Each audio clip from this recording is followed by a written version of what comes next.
countrymen and countrywomen, greetings. Today I want to talk to you about two issues. One, immunization against corona, so that we safely open our economy fully by January 2022, and the issue of terrorism by crime orchestrated by the parasites and their supporters inside and outside the country. Corona descended on our country on the 21st of March 2020, when the first case was recorded in March. However, a few days before, on the 18th of March 2020, we had, as part of the preventive efforts, announced radical measures, including closure of schools, closure of entertainment centers, etc., so as to prevent the congregating of the people that would have provided dry grass for the spread of the wildfire of COVID-19. As a consequence of those strong measures, it is now 19 months since the pandemic of corona entered our country, and we have had only two waves when it goes up. We have only had two waves, while other countries have had four waves.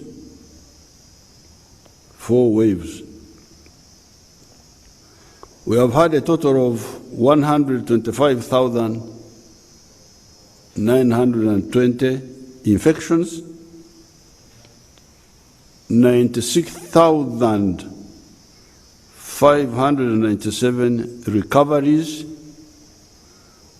and 3,209 deaths. The cases in hospitals today are 179, with 95 in critical category, and the percentage of people that are found positive is today 1% instead of 20% as of September 2021, when the corona spread was highest. While we regret the death, the 3,000 that have occurred here in Uganda on account of corona, we cannot compare them with the death that occurred in some of the other countries of the world, as indicated below here. USA, 741,000. Brazil, 607,000. Italy, 132,000. India, 456,000.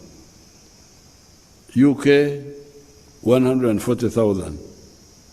France, 118,000. China, 4,636. Russia, 203,000. South Africa, 89,000. You can hear huge numbers and here we are talking of 3,000. Moreover, most of the deaths in Uganda happened between May and September of 2021. Recently, during the second wave, caused by the indiscipline of some of the actors who were undermining the preventive and congregating measures. Up to end of March 2021, only 324 had died. Up to the end of March. So even this, an extra almost 3,000 were caused by the indiscipline of the people who were playing around with the lives of our people. However, as I told you on one occasion, the problem in this pandemic, like in many other diseases, is not the virus, but ourselves. We are the problem, not the virus. Virus abantu bagiwayiriza nti ekizibu so nga ffe yeffe abalina ekizibu. Why do I say this? I've told you before that the virus has no legs to walk around, and has no wings to fly. When somebody with corona is breathing normally, the virus will only move from the infected person for 2 meters. I think when he coughs, maybe it may be further.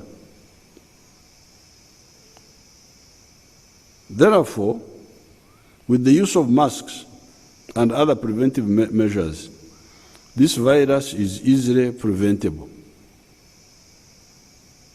Besides, using alcohol-based sanitizers, all the viruses on the surfaces of tables and so on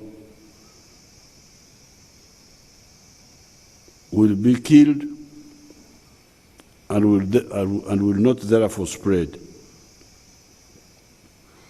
On top of all this, it became clear early in the pandemic that a vaccine against this virus could be found quickly.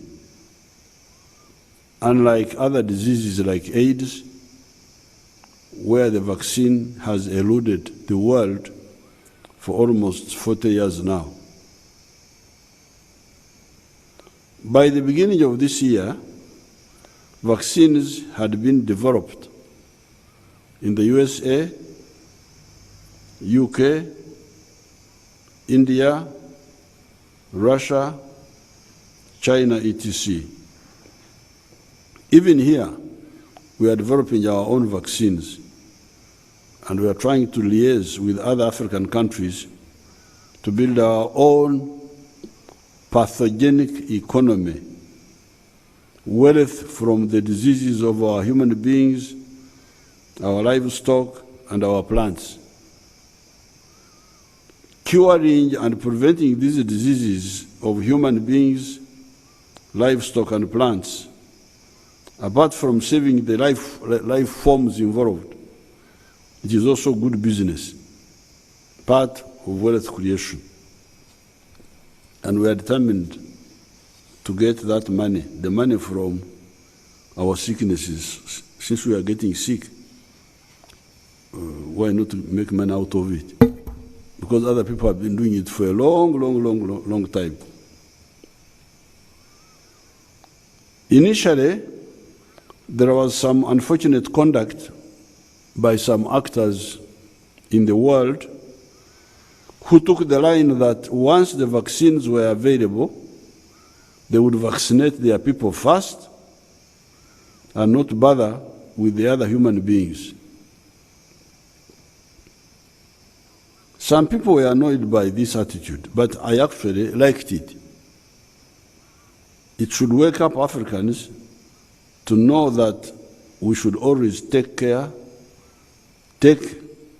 destiny in our own hands. As we struggle with our own vaccines and other curative efforts, vaccines from other sources have become available through the government of Uganda buying from willing sellers, and also through some donations. Here below is the number of vaccines now available. The vaccines received now, AstraZeneca, 4.5 million. Pfizer, these are doses. Pfizer, 1.6 million, or roughly 1.7 million doses. Moderna, 647,000. Sinovac, 1 million. Sinopharm, 346,000. Johnson & Johnson, 1.4 million.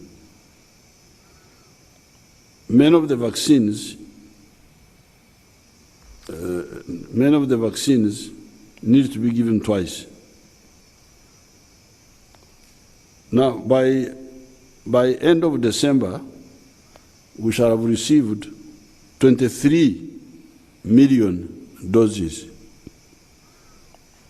of vaccines would have been acquired.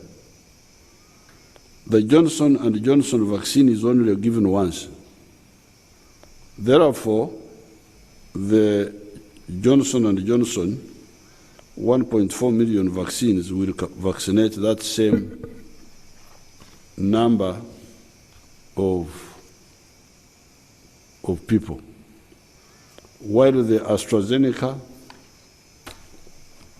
Sinovac, Sinopharm, Pfizer, Moderna types of vaccines will cater for about 11.4 million people. Therefore, by the end of December 2021, more than 12 million Ugandans will have been vaccinated out of the 21 million that will have to be vaccinated.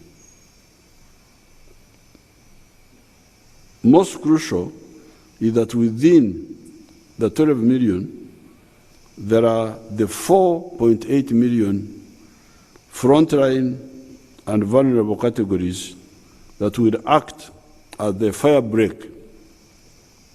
Australia, the Banyankore had that technology. When fire was coming from outside, from the bush, you would either use fire to create an already burnt patch, so called Australia, so that when the wildfire comes, it can't cross this patch which is there. These days we have people, big farmers have roads around the farms, and that road becomes a fire break. When the fire comes, it can't jump. So our fire break, our Australia are the 4.8 million. This is the belt, the fire break. Road or Ruhira they call it in Runyankore, a burnt part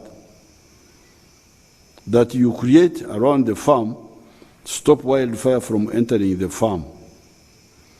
These 4.8 million include the following: teachers and non-teaching staff in education institutions, security personnel, health workers, Market and bar workers, I hope they were included. If they were not, they should be included. If I'm working in a bar or working in a market, definitely I am a front line. I am more than front line. I am actually in the battle itself. So the bar workers and not the bar attendants, not the ones who come to drink, but the ones who work there. They should be included. The girls who sell in the market, because they are there all the time, they should be included. Now, once those are included, it may go slightly beyond 5 million. The health workers, market and bar workers, they were not in the 4.8, but the minister will include them. Students of post-secondary institutions, adults of age 50 years and above, and those below age 50 years, but with comorbidities, diabetes, HIV, blood pressure, cancer, etc. So the number may be slightly more than 4.8 if you include some of these other people, but these are the core. All these must be fully vaccinated by the end of December, so that we open schools and the rest of the economy by January. That's what we want to do. It is now possible to do this. Resume full throttle activities of life and economy with rational safety. You do things when you are rationally sure that I have minimized the risks. Many of the vaccines needed to vaccinate the more than 12 million people, including the core 4.8 million, are now available. Right now, there are 4.7 million vaccines, enough to vaccinate to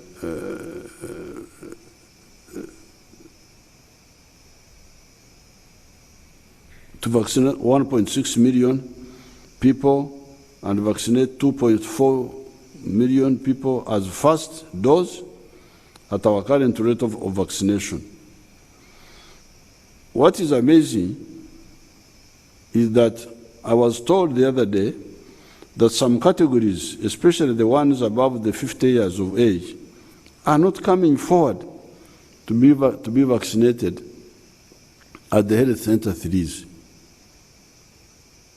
My wonderful Minister of Health people had come with donors, our foreign friends, and they were saying that the donors should help us to get people to walk 2 miles from Maware to Semuto to be vaccinated. That making Maware is our areas in Ruero. Some officials from Ministry of Health were saying that donors should help us to make somebody walk from Maware to Semuto to be vaccinated. Really? You need donors to do this? To do what? I hope they don't want a loan to make people move from Maware to Semuto for vaccination. It is amazing how our people live undone what they should have done and do what they ought not to be done, and there's no truth in them. I am now here telling all Ugandans that the vaccines for frontline workers and for the vulnerable categories are available. Walk to the health center 3 or be carried there by the bazukuru in Ngozi. Ngozi is a hammock. Go by boda. Go by bicycle or go by vehicle and be immunized. I do not believe that Ugandans would refuse to be immunized. They were simply not told. In any case, let everybody be informed that the schools will be opened in January and the rest of the economy will be opened in that same January 2022. Although the teachers are being vaccinated, we rejected the irresponsible idea of opening schools now, because most of the learners are day scholars. They study and go back home every day. The children somehow seem to manage the corona reasonably well to survive it. It is the adults or those with comorbidities that seem to be vulnerable. It was therefore criminal to propose that we open schools without vaccinating the vulnerable parents and grandparents. We would have ended up losing many thousands of people. We would have ended up with the children-headed homesteads like the ones we had under AIDS, where AIDS killed many of the sexually active people, hence leaving only the children and their grandparents in their homesteads on Maka. With corona, it would have been worse because both parents and grandparents would die. And some have died. I know some parents who have died in their 40s and grandparents who have died in their 60s, 70s, and so on. That is the nonsense about opening schools without widespread vaccination. All the complications that come with school closure, teenage pregnancies, loss of study time, etc., are reversible. But death is irreversible. Young mothers can go back to school and study later. Adults can study. Dead people do not do anything. Now that we have the vaccines, all the eligible categories come out and be vaccinated so that we open the schools and the economy in January 2022. Even if you do not come for vaccination, we shall open the schools and the economy in January.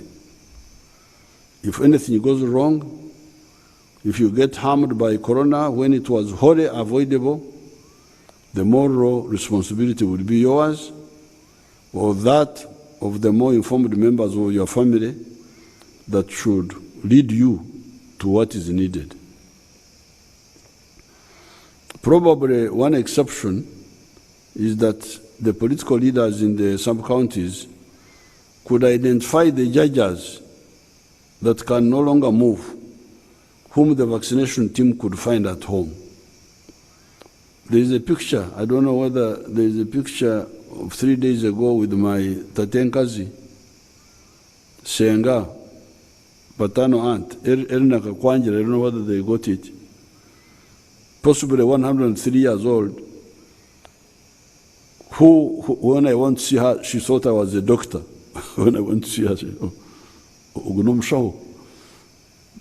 these are the type that you should find at home, the ones of 199, 95.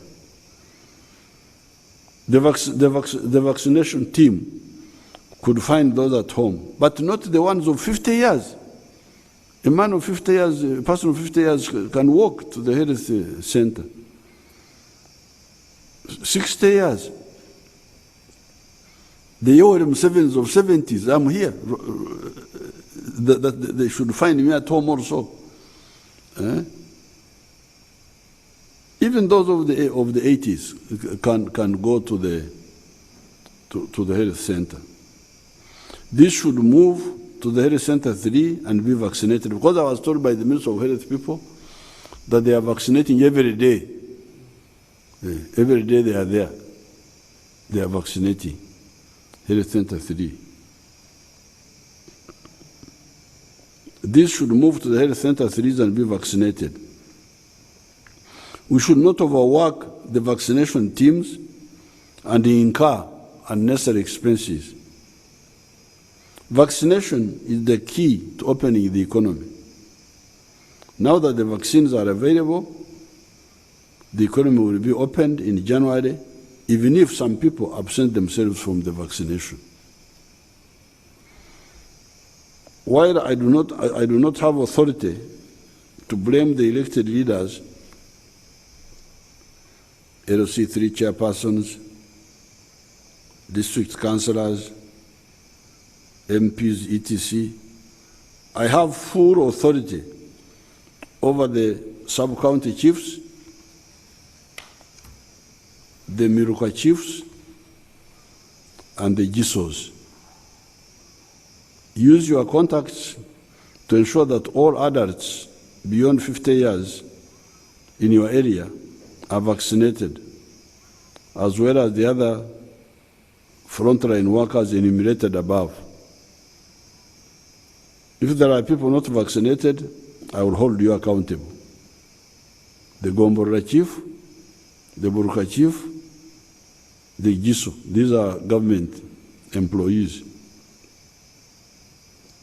The others are political leaders.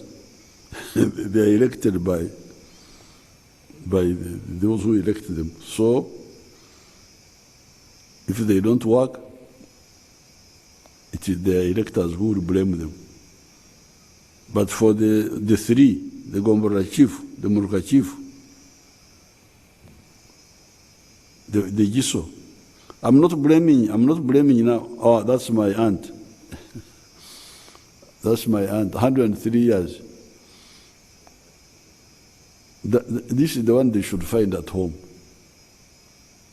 Because when I came, she said I was a doctor. She said, she couldn't recognize me. Okay, thank you very much.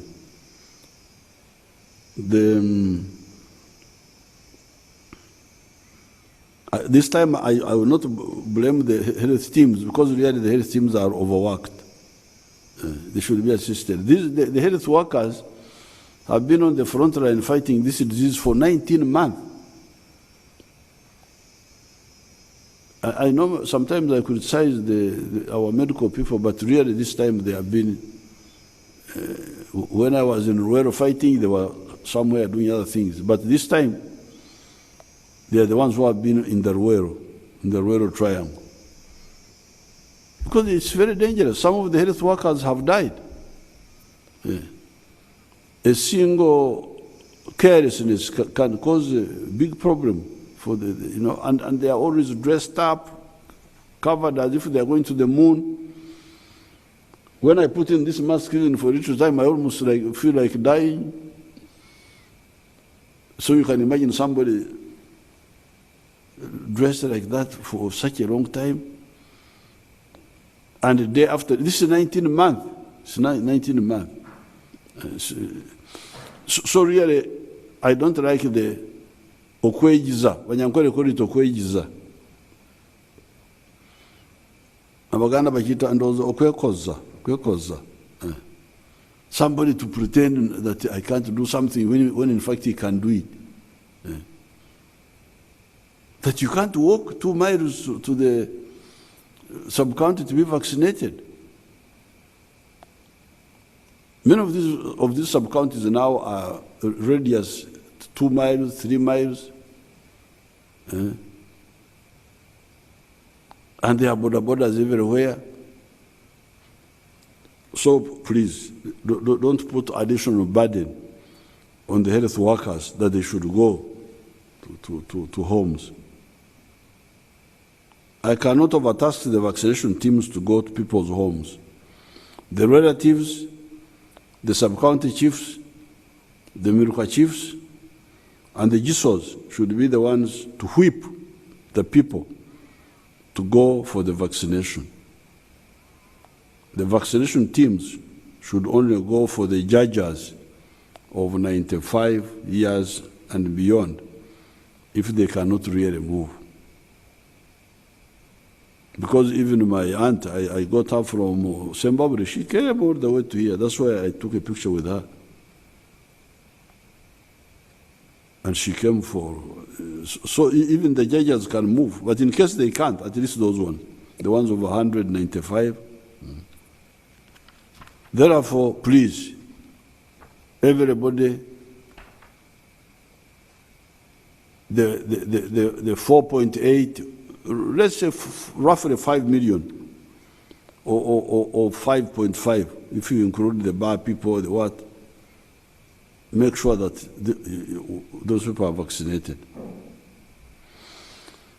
Coming to the issue of terrorists using crime to undermine peace and progress, I need to remind the Ugandans of what I said on the day of independence celebrations. I talked of the wealth creators in the form of cattle keepers,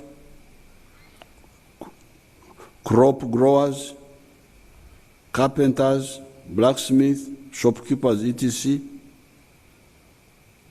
that I was part of when I was growing up in Ntungamo, Kashari, Bukanga, and Nyabushozi,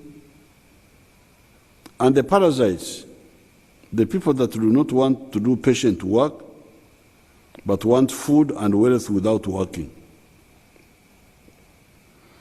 The latter category, the parasites, included the policemen, chiefs, veterinary staff, health workers that were taking bribes.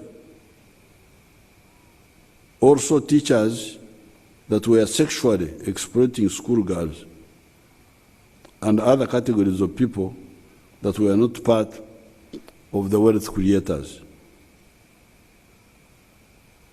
including later on politicians and soldiers that were not part of the wealth creation. To those, add thieves. Wealth creators always want peace and fairness, because the lack of the two affects their wealth creation activities. The wealth creators of Ntungamo and the rest of the Ankole area, where I fully participated in the 1940s, 1950s, and 1960s, respected and appreciated one another because they needed one another. The 4 Indian and 2 Arab shopkeeping families at Ntungamo brought us products we did not have: textiles, cattle salt, known as mahonde, soap, Gamatox and Kupatox. These were cattle acaricides. We, the wealth creators, did not therefore appreciate the expulsion of the Indians. It was in the cotton-growing areas of Uganda that you had tension between the African cotton growers and the Indian Jinas that were cheating them. Although it took time for issues to clear, the NRM eventually emerged as a major political force, always standing for the interests of the wealth creators and opposing parasites. As wealth creators, we never believe in sectarianism of religion, tribe, race, or gender chauvinism. Because many of these are wealth creators, And certainly all of them are wealth consumers. They are market for the wealth creators' products. How and why should we be against people who buy our products? And why should they be against us because we buy their products? That is why we had no problem with the 6 Indian and Arab families at Ntungamu. It is the parasites that are not part of this equation. When the NRM came onto the political scene in 1965, initially as a student movement, we rejected the ideology and politics of sectarianism of religion or tribes and gender chauvinism, as I've already said. Those pushing the opportunistic politics of sectarianism, the politics of identity, rather than the politics of people's interests, people's needs, decided to introduce guns into the politics. Hence, the 1966 crisis, the Amin coup of 1971, the 1980 hijacking of the post-Amin process, etc. We had no alternative but to wage the armed struggle to save our cadres, to save the people, and to save our ideology of patriotism, Pan-Africanism, socio-economic transformation, and democracy. Because these people were preaching totally different things. And they could not allow us to peacefully preach our own version. That is how we gained the upper hand in 1986. We are not the ones who started using guns, it is others. 1966, 1971, we were not the ones who introduced guns into politics. But when they did, we responded. And that's what happened. That's how we gained the upper hand in 1986. When the people of Uganda had the chance to look at our ideology of the 4 principles, the majority appreciated it. That is how the NRM has been winning with absolute majorities, above 50%. We have never had a rerun. In other countries, they vote first round, then no winner, then you go back. We have never had. Ever since 1994, the time of the CA, we have never had. NRM wins, first round, finish. In spite, NRM is not very well organized. A lot of organizational weaknesses, there are no election agents, what? But still, because of the numbers, we win. The opportunists and the parasites became desperate. That is how they resorted to insurgency and rural terrorism. Kokony, Lakwena, although Lakwena was not a terrorist, she was confused, but she would not kill civilians. But the others were all terrorists. Kony, Foba, UPA, Kirimutu, Itongwa, ADF, Western Nile Bank Front, etc.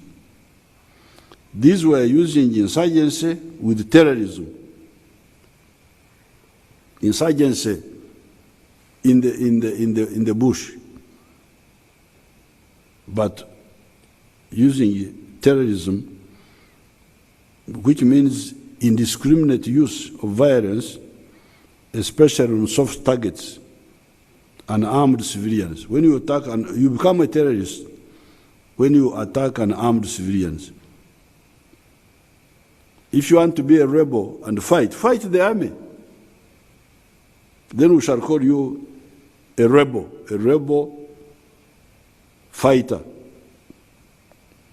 but not a terrorist. You only become a terrorist when you attack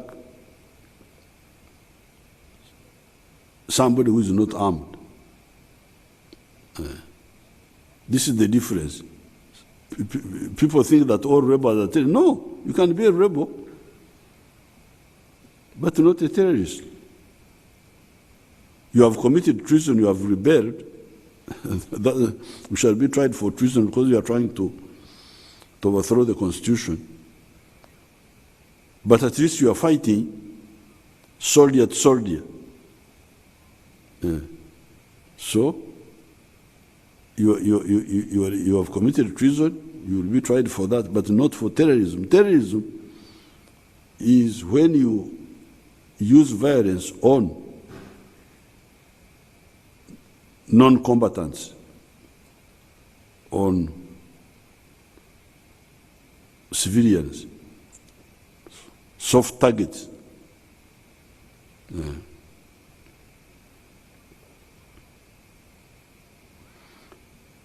However, all these were defeated, all of them. COIN, ADF, UPA, they were all defeated. Defeated in what? In insurgency in the rural areas using terrorism. They were defeated.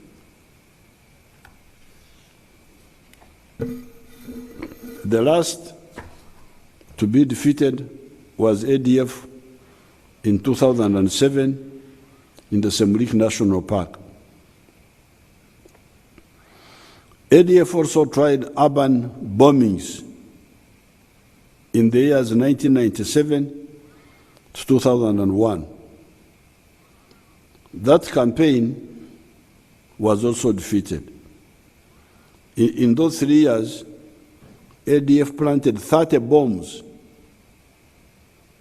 killing 147 people by this method. Then later, starting in the year 2012, ADF started killing Muslim sheikhs who did not agree with their confused ideology.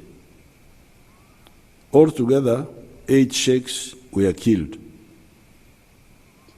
Also killed by a combination of ADF and possibly other actors were Joan Kagezi, the prosecutor, Deputy Inspector General of Police Kawesi, Abiriga, Member of Parliament, and Major Chigundu. There were also other murders not connected with ADF, possibly, like the murders of women in Entebbe, Zana, Nansana, and the New Year's Day killings in Iksojo, in the Masaka region.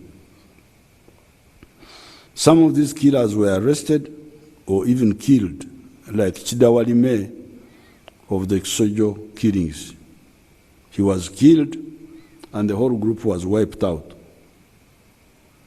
Also the killers of Susan Magara, whose parents had paid the ransom demanded, were arrested and some were killed. This was again ADF, and they had quickly used the ransom money to buy land in Buikwe, the ones who had kidnapped Susan Magara. 74 suspects were arrested and were put before court as a consequence of the ADF actions. Although we had some success, I discovered that there were gaps in the policing capacity of the country. The counter-insurgency capacity of the country was robust and impregnable. By 2007, that capacity was fully built.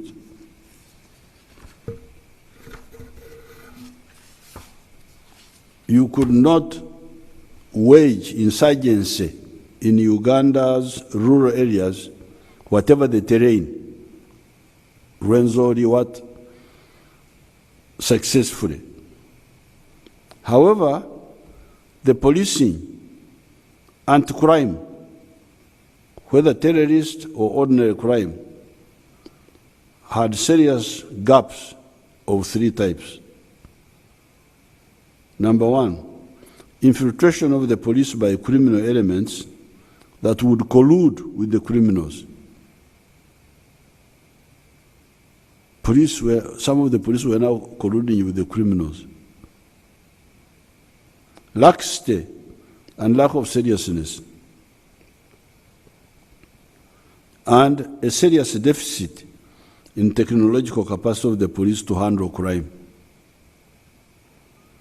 Having studied the situation, and after discussing with the armed forces, I made my speech before Parliament of the 20th of June, 2018, where I outlined 12 measures to rectify the situation. That analysis should have been done by the police leadership long ago, instead of waiting for the president to be the one to discover those weaknesses and look for solutions. It is the partial implementation of those measures that have enabled us to achieve almost 100% success in the recent times. Being bankrupt and unable to study anything seriously, the ADF made the mistake of attacking General Katumba on the 1st of June 2021. Assisted by the partially implemented technologies, some of the actors were clearly identified and arrested. Those killed,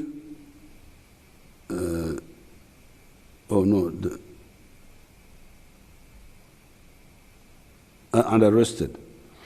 Arresting some led to the arresting of others. Because you see, why Ugandans should not be intimidated by criminals, there's no way somebody can commit a crime and not leave clues behind. It is impossible. They always leave clues. If the police is serious, they will not fail to get clues. So when you arrest some, you are sure to get all the others. So by arresting the original group in the Katumba killings led to the arresting of others. Since the attack on General Katumba, 5 ADF operatives have been killed and 36 suspects have been arrested. Those killed are Nsubuga Hamidu, this is the one who was killed the other day, Rubama Hussein, also known as Master, he was calling himself Master, that he is master of killing people. Juma Saidi, Mustafa Kawawa, Sirwanda Juma, and then Matov Isaac, the one who blew himself up in the bus recently. So there are 6, if you include that one. These are all from the same group. The one which attacked Katumba and went to Paderi to blow up the funeral of Lokech. They are the same group. ADF. So 6 of them are now dead and 36 are arrested, and we are continuing because there are others still not arrested. The massacre killings were by another line of criminals that, using the new capacity of the police plus the vigilance of the Wananchi, were quickly arrested, and these suspects have been brought to court. So those ones were slightly different group, but they were quickly arrested, and they are now in court, the suspects. Also the other murders, like the one of our Ntoroko chairman, NRM chairman, the policeman Agaba in Mbarara, etc., have had suspects arrested quickly and some killed, like the deserter who was killed the other day. There was a deserter who was killed the other day, the one who was involved in the killing of the policeman in Mbarara, who had gone to respond to an alarm. I would therefore like to assure the public that neither rural-based insurgency nor urban terrorism will defy our capacity. The only issue to deal with is the matter of bail. We, the freedom fighters, have never supported the issue of bail for murderers, rapists, and firers of the underage. The present debate is good because it shows who is who, and we are not going to relent until this shameful betrayal by the elements of the neo-colonial elite of the masses is defeated. Village thefts should also not be assisted by bail. Otherwise, our anti-poverty campaigns will never succeed and mob justice will increase. The parasites will not succeed. The wealth creators of this part of the world survived the mismanagement of the pre-colonial chiefs. You know, when I listen to people talking, I don't know whether they know that there are people, the indigenous of this part of the world, this is our land.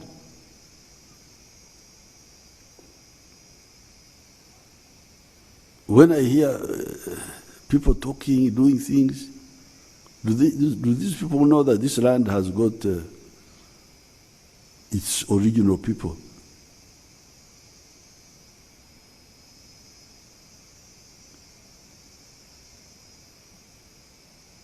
In 1966, when we were in the dormitory, listening to the speech made by Mr. Obote, that he had abrogated the Constitution, we wondered, how can this happen? How? It seems people don't know that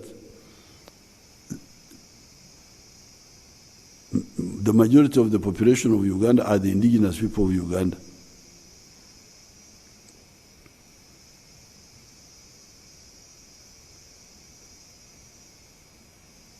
And the majority of them are wealth creators. They are not people who depend on other people's sweat. They depend on their own sweat. The only thing they need is just peace. I remember when people were clamoring for independence, my father was not supporting independence. He was saying, you people, you are chasing the white man. Are you not going to bring back the spear? Because before colonialism, these little kingdoms were in endless war. These little kingdoms here. We had a little king there in Mbarara called Rubambasi that is control of the whole world. They thought that Ankole was the whole world. So my father, he was saying, you people, you are chasing the white, because the white man had brought some sort of peace, had imposed peace on the land.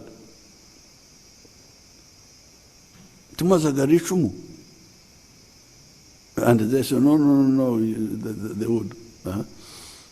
So when independence came and then Lumumba died, so he was Tokura Lumumba Fuiri. He was always telling me how. So the wealth creators of this part of the world want peace. That's why I'm emphasizing, because when I hear the way people are talking, you could see that actually many of the people talking are parasites.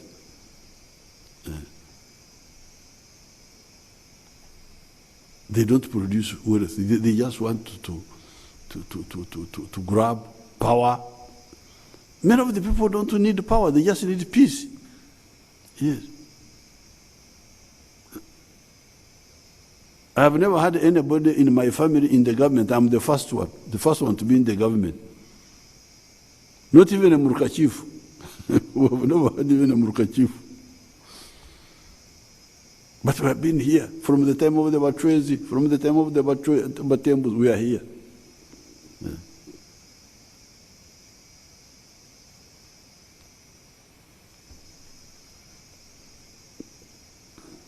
We survived the mismanagement of the pre-colonial chiefs, survived the horrors of colonialism, forced labor, Kasamvu, Chiboko. This coffee called Chiboko, it is because people were beaten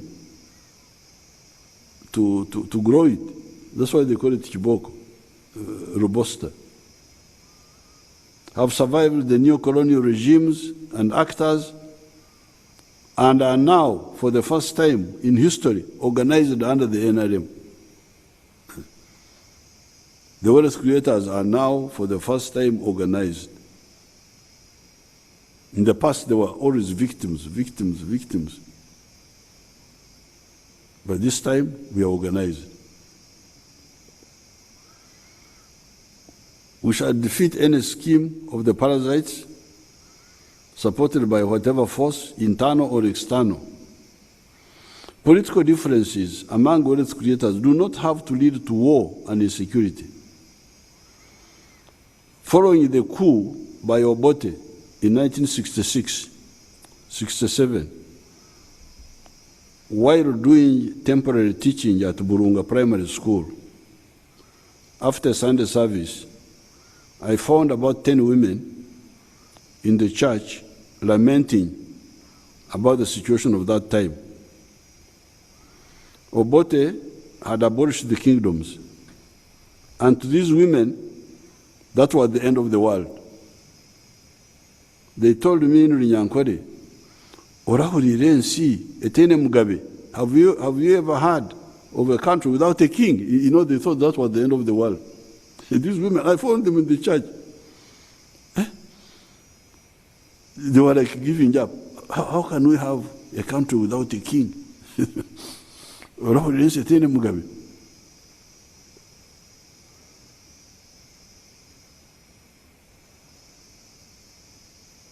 I told them not to bother themselves, and that indeed people exist without kings. I educated them in that group.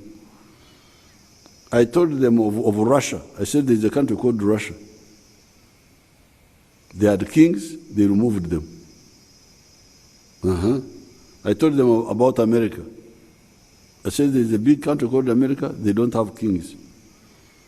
I told them about China, India, France, and even Uganda. Indeed, Uganda itself, where we had the Batembus dynasty, the old king, that dynasty of the Batembus, the Batwezi dynasty. I said, I educated these women. Said, those groups came and went. And then these dynasties they were talking about, the ones which Obote removed, the Bahinda, the Babito, the Barangira. So I was able to explain to these women that, please, forget about this. Since they were all wealth creators, I told them to concentrate on wealth creation.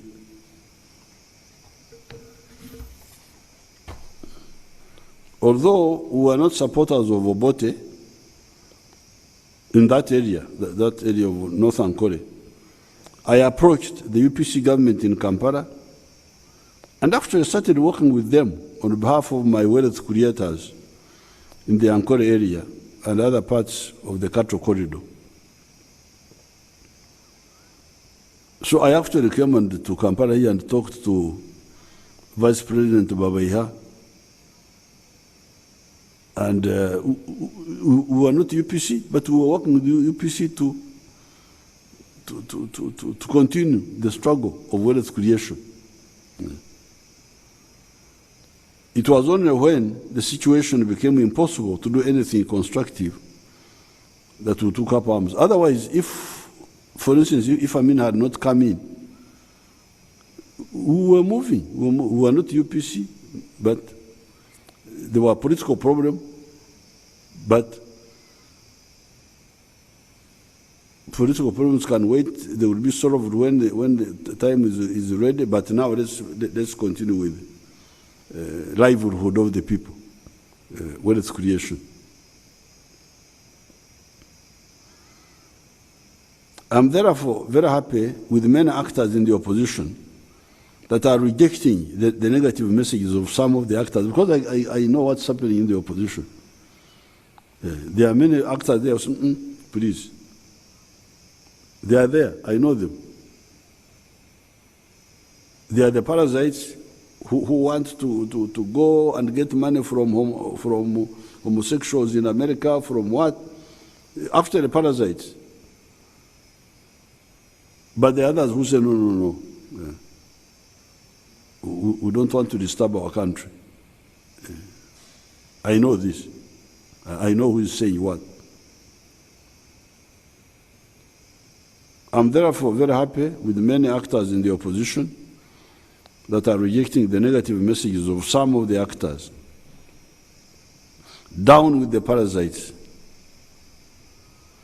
Finally, sympathy for the young people, boys and girls that have been lured into ADF by the confused elements that had been mobilized by elements with the Turabi of Sudan. You can imagine. Turabi had mobilized some of our children here. One of the boys we are hunting, in the case of Katumba, who was involved in the case of Katumba, we are hunting him. He's running around in the region. We are hunting is known as Ubaida bin Bukenya. That's what he's now calling himself.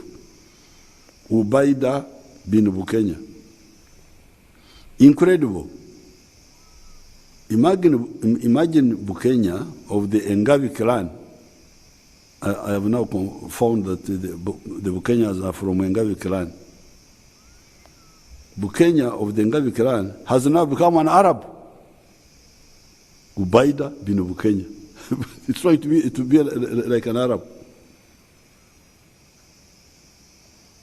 He was alleged to have been involved in the attack on General Katumba. When I checked, I found that he had been in the confusing center, so-called Institute of Turabi in Sudan. That Turabi group destroyed a country known as Sudan.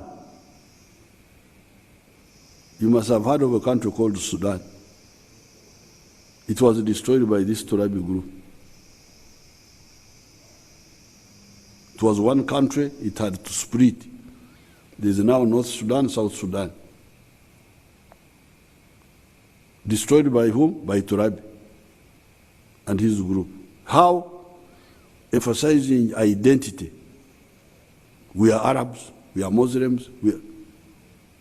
Oh, so if you are an Arab and I'm not an Arab, what am I doing here? And if I'm not a Muslim, and if... So, those people who take that line are very, very dangerous people. How can Bukenya of the Engabi clan be an Arab? I am Yoweri Museveni.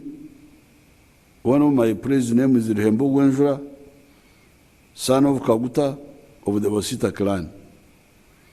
The fact that my family joined the Christian religion in 1947, after 4.5 million years of staying in Africa, we have been here for 4.5 million years.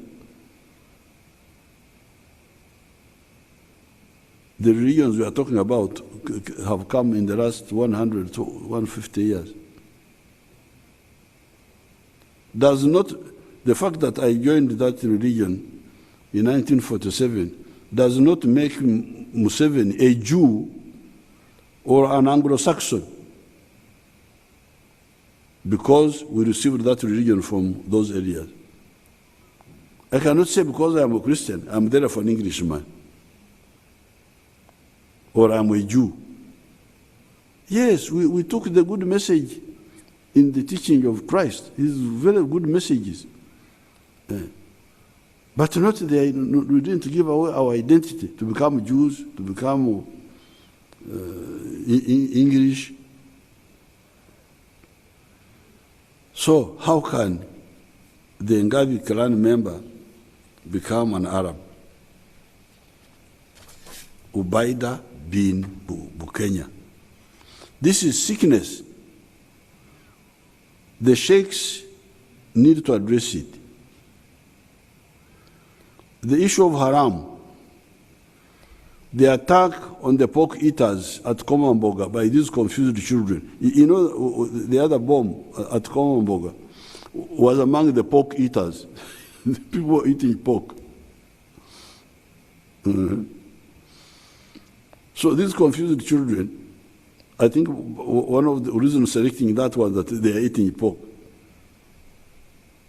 Because these attackers, they came, they sat there, they didn't eat the pork, they bought soda. But I think they must have violated haram because they were smelling the pork being eaten. And then they planted the bomb and went. The attack on the pork eaters of Komamboga by these confused children. Once I told His Excellency Bashir of Sudan that as a Munyankore, my list of haram, the uneatables, is much longer than his, because Bashir, haram, pork. I said, but me as a Munyankore, my list is much longer than yours. I do not eat fish, I don't eat chicken, I don't eat pigs, I don't eat goat, I don't eat sheep, etc. However, whenever our Baganda neighbors in Ntungamo, Musa Chirwa, Amisi Muganzi, their descendants live in Chazanga, whenever they would visit us, we would give them the chicken we were keeping to eat insects around the kraal. The fact that we are not eating the chicken notwithstanding. This is how Africans live.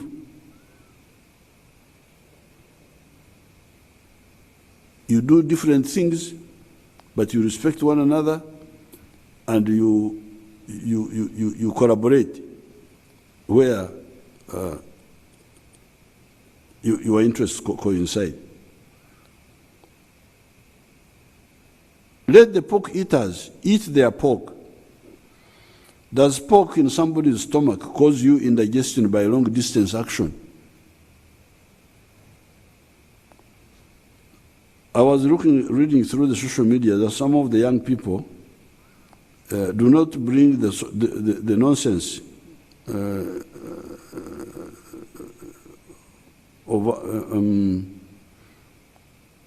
not bring the nonsense of others here. This is our land. We shall protect it from all harmful nonsense. Therefore, our granddaughter, there was a young girl on social media, Rita Tesnabanja, and there was another one at HH836266816. There were these two, Nabanja and this one, were trying to say that there is an issue with the Muslim youth. That why are we targeting Muslim youth? These young people were saying on social media. Their stand is incorrect. Many of the Muslims in Ntungamo, because I'm telling you, my life. Many of the Muslims in Ntungamo and Ankole were part of the wealth creators, not part of the parasites. Bijega, I didn't remember to bring some of the grandchildren here. Bijega, the girl, one of the girls is my big mobilizer. She's a singer. Bijega was a butcher for cows in the trading center and also owned a hotel, an eating place. There was a Nubian called Charakitanaba. He was so black. The Banyankole thought that he was not, because even his nails were black. So the Banyankole called him Charakitanaba, the one who doesn't wash his nails. He was a Nubian from our Nubians. Charakitanaba Kamisi of Kakukuru, a Munubi, was a transporter with his Opel box body vehicle. There was a fat man called Bukenya. Banyankole would call him Bukenya, but Baganda would call him Bukenya. Was the buyer of many of the cattle in the Ankole cattle auction markets, Ebukomera, such as Chabukuju, Kitwe, Ntungamo, Kagarama, etc., for slaughter in Mbarara. Therefore, the serious Bazukuru, please don't involve yourself in this nonsense. Leave the wealth creators alone. I am a live example here and can give you my experience of 74 years minus the 3 years when I could not understand things so clearly. I heard that Haji Mutumba, there is a man called Haji Mutumba, although I didn't know him, was also a cattle buyer. They should check with him. If he was, ask him. He will tell you of the symbiotic relationship among the wealth creators. Among the wealth creators, the relationship is symbiotic. You give me, I give you. There's no parasitism among the wealth creators. That's why we must isolate the parasites. If you see somebody making trouble, oyo mnyunyu soyo, mulia byengedde, nshangabihiro, the ones who want things which are for which they have not worked for.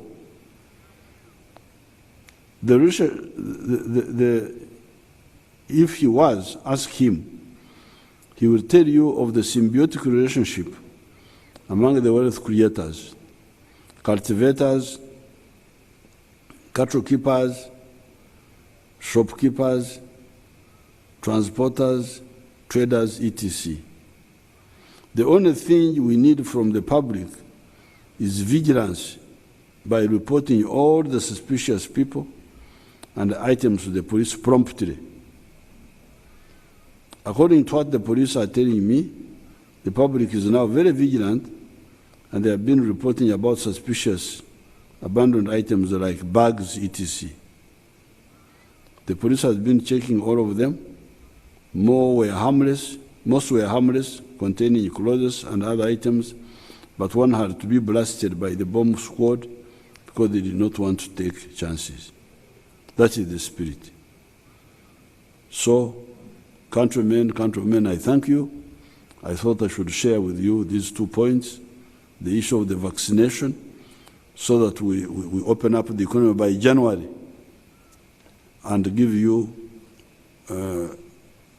the progress on the anti-crime fight, tell you not to get worried, because now, although we have not fully finished modernizing the capacity of the technology of the police, but the little we have done has given us a very good base to deal with crime promptly. The issue of Katumba, promptly dealt with. The issue of Masaka, promptly dealt with. The issue of the chairman in Fort Portal, Ntoroko, dealt with promptly. The crimes in the killing of the policeman in Mbarra, one of the actors is I think two are dead and others are arrested. No more joking, because much of this work is intelligence-led. It's not a war. It's not that we need a big army to fight. No. The problem is to discover who did what and you go for him. That's all. It is intelligence more than anything else, and that's what was lacking. I thank you and I wish you good luck.